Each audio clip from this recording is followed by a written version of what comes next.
नमस्कार, स्वागत है आप सभी का यंग भारत बिहार झारखंड में। मैं हूं आपके साथ मुदिता।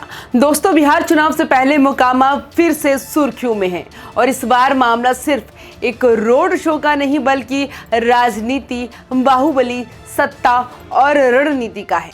क्योंकि सवाल ये है, आखिर मोकामा में क्या ऐसा हुआ कि डिप्टी सीएम और केंद्र के मंत्री पर एफआईआर हो गई। क्या ये सिर्फ चुनावी नियम उल्लंघन है या इसके पीछे कोई बड़ा पॉलिटिकल खेल?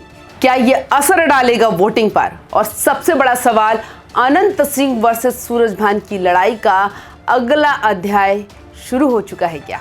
चलिए शुरू से समझते हैं आखिर क्या हुआ मोकामा में।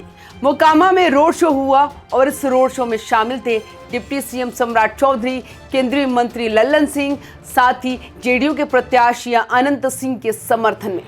लेकिन परमिशन कितनी थी? सिर्फ 10 गाड़ियों की, लेकिन गई कितने? उससे कहीं ज्यादा, मतलब 10 गाड़ियों से भी ज्यादा। और उसके बाद एफआईआर दर्ज। पुलिस कहती है कि आचार संहिता का उल्लंघन हुआ है, भीड़ कंट्रोल से बाहर थी, सुरक्षा में कमी थी, परमिशन से ज्यादा वाहन आए थे। चुनाव आयोग अलर्ट है, पुलिस एक्टिव है, लेकिन सवाल यह है, क्या ये सिर्फ प्रशासन का एक्शन है या कोई राजनीतिक स्ट्रेटजी? अब आते हैं उस किरदार पर जिसने इस कहानी में सबसे ज्यादा ड्रामा भरा है, वो है अनंत सिंह। मोकामा का चुनाव है और छोटे सरकार बेऊर जेल में है और बाहर से कमान संभाली है लल्लन सिंह ने। अब सोचिए, इतना हाई प्रोफाइल रोड शो और एफआईआर। ये बात यूं ही नहीं है, क्योंकि बिहार में हर एफआईआर, हर केस, हर गिरफ्तारी सीधा चुनावी मैसेज देती है। दोस्तों, ये सिर्फ चुनाव नहीं, ये वर्चस्व की लड़ाई है।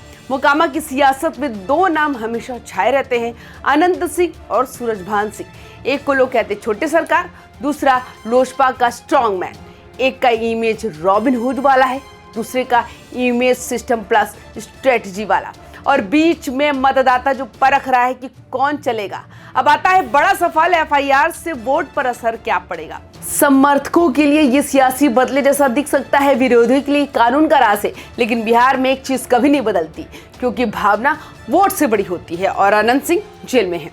लल्लन सिंह खुलकर समर्थन में है, तो वही सम्राट चौधरी मैदान में है। ये मैसेज चाहता है कि हम लड़ रहे हैं, हम पीछे नहीं हटेंगे।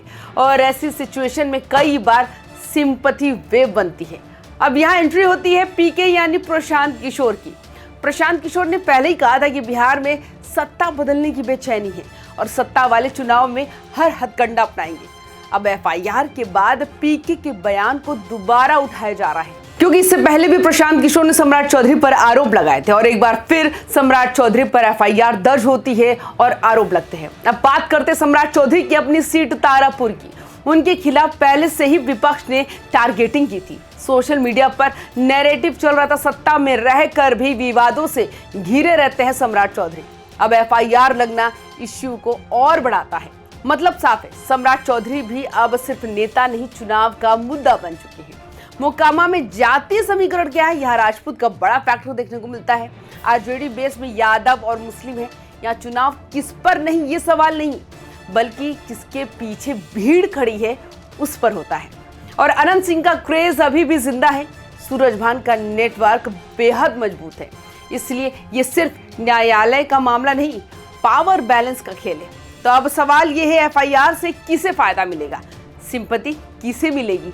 जेल में रहकर अनंत सिंह कितनी पकड़ बनाए रखेंगे और सूरजभान क्या अपना मोर्चा और मजबूत करेंगे? और सबसे बड़ा सवाल, बिहार की राजनीति में कौन असली कप्तान बनकर निकलेगा? देखते रहिए, क्योंकि ये चुनाव सिर्फ वोट का नहीं, वर्चस्व का चुनाव है। बिहार की राजनीति में एक बात तो तय है, यहाँ कहानी हर दिन बदलती है, लेकिन खिलाड़ी वही रहते हैं, बस मोहरे बदल जाते हैं।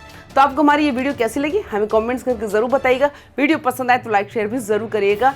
यंग भारत बिहार झारखंड को सब्सक्राइब करना बिल्कुल भी मत भूलिएगा। नमस्कार।